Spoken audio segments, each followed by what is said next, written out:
সুপ্রিয় দর্শক, best Helal Singapore visa update আরও একটি ভিডিও নিয়ে আপনাদের মাঝে হাজির হলাম।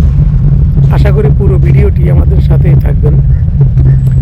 আমাদের কাছে অনেকজনে জানতে চায়, সব সময় ফোন করে দেশ থেকে বন্ধুবান্ধব যারা আছে সবাই জানতে চায় সিঙ্গাপুরের ভিসা কী করে পাওয়া যায়, সিঙ্গাপুরে কাজের সুবিধা অসুবিধা কেমন।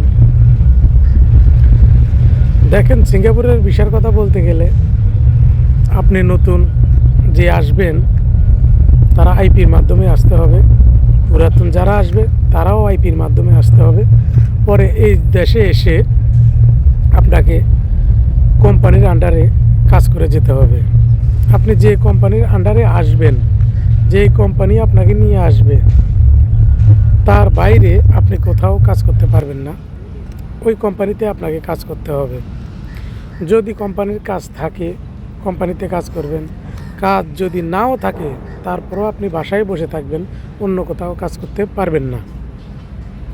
আর সিঙ্গাপুরে যারা নতুন আসবেন তারা দেখবেন আপনাদেরকে এজেন্ট দালাল বলতে পারে আপনার স্যালারি 22 টাকা হবে, 23 টাকা হবে, 24 টাকা হবে। আসলে এত টাকা আপনাকে দেবে না। যারা নতুন আসবেন তাদেরকে হাইস্ট 20 টাকা দেবে, 20 টাকার বেশি আপনাদেরকে স্যালারি দেবে না। $20 সিঙ্গাপুরে $20।